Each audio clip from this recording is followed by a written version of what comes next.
दोस्तों, ध्यान योगी मोटिवेशन में आपका फिर से स्वागत है। पहले की वीडियो में मैंने आपको बताया था कि सुबह 4 बजे उठने के फ़ायदे।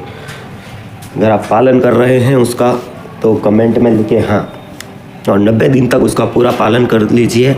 4 बजे जब सारा जग सोया रहता है और आप उठे रहते हैं तो एक असीम एनर्जी आपको मिलती है और आपकी अफर्मेशन सबसे ज़्यादा वर्क करती है।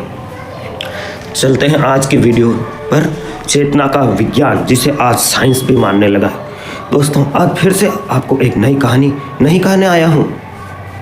आज मैं आपसे कोई जानकारी साझा करने नहीं आया हूँ। आज मैं आपसे एक सवाल पूछने आया हूँ।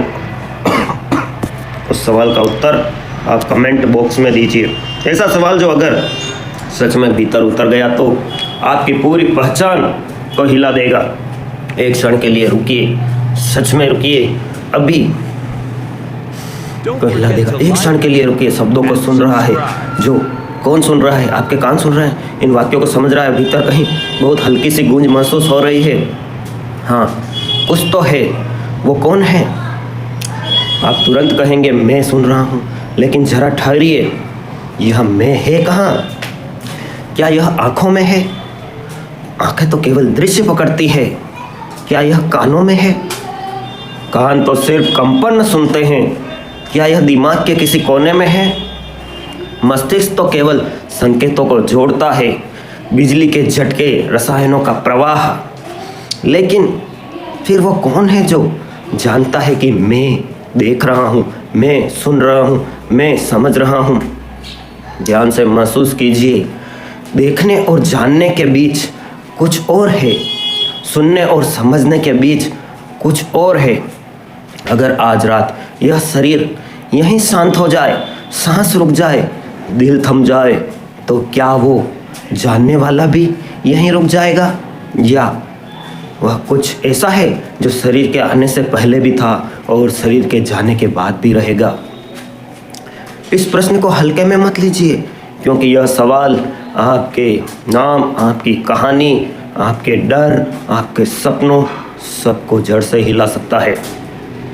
अगर आप उन सवालों से नहीं डरते जो इंसान को भीतर से दंगा कर देते हैं, तो आगे बढ़िए, क्योंकि आगे जो है वह ज्ञान नहीं, एक आंतरिक टकराव है। और अगर आप में ये सब सुनने का जिगर नहीं है तो वीडियो यहीं से स्किप कर सकते हैं। अब मूल प्रश्न पर आइए, चेतना क्या है? क्या चेतना शरीर से पैदा होती है या शरीर चेतना की एक परछाई है? आधुनिक विज्ञान कहता है चेतना मस्तिष्क की गतिविधि है। न्यूरॉन्स सक्रिय होते हैं, रसायन बढ़ते हैं और मैं भ्रम पैदा हो जाता है। लेकिन अगर ऐसा है तो मृत्यु के समय क्या होता है? शरीर तो वहीं रहता है, मस्तिष्क भी वही रहता है, आंखें कान सब वहीं रहते हैं। फिर कुछ चला क्यों जाता है?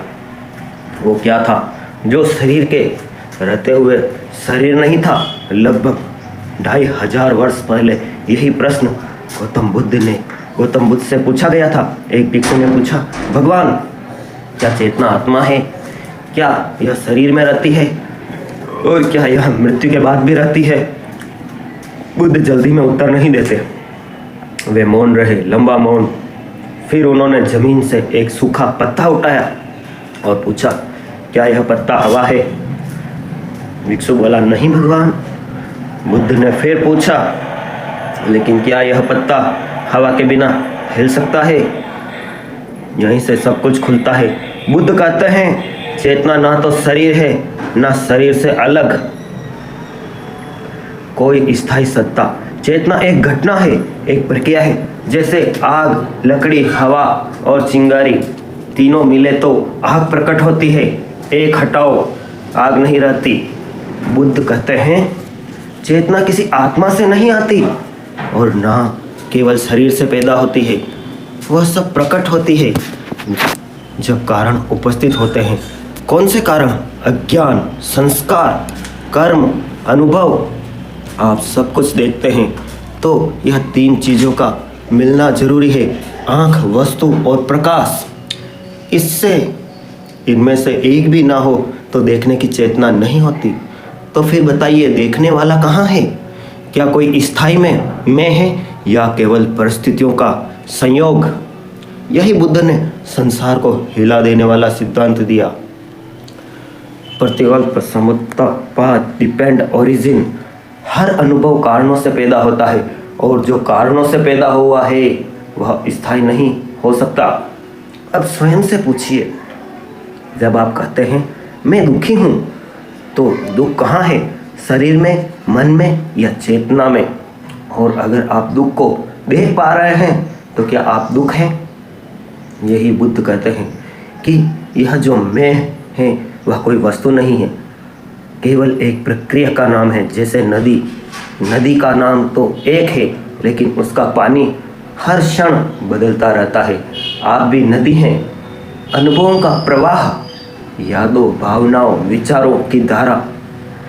अब सबसे कठिन प्रश्न, अगर चेतना प्रवाह है तो मृत्यु के बाद क्या होता है? बुद्ध कहते हैं मृत्यु चेतना का अंत नहीं बल्कि दिशा का परिवर्तन है। उन्होंने उदाहरण दिया, जैसे दूध दही बनता है तो क्या वह वही दूध रहता है? भिक्षु बोला, नहीं। भगवान तो क्या दही का दूध से कोई संबंध नहीं? भिक्षु मौन हो गया। बुद्ध बोले, ना वही दूध आगे गया, ना कोई बिल्कुल नया पदार्थ पैदा हुआ, कारण बना रहा, रूप बदल गया। यही पुनर्जन्म है। कोई आत्मा यात्रा नहीं करती, केवल कारणों की निरंतरता चलती है। इसलिए बुद्ध कहते हैं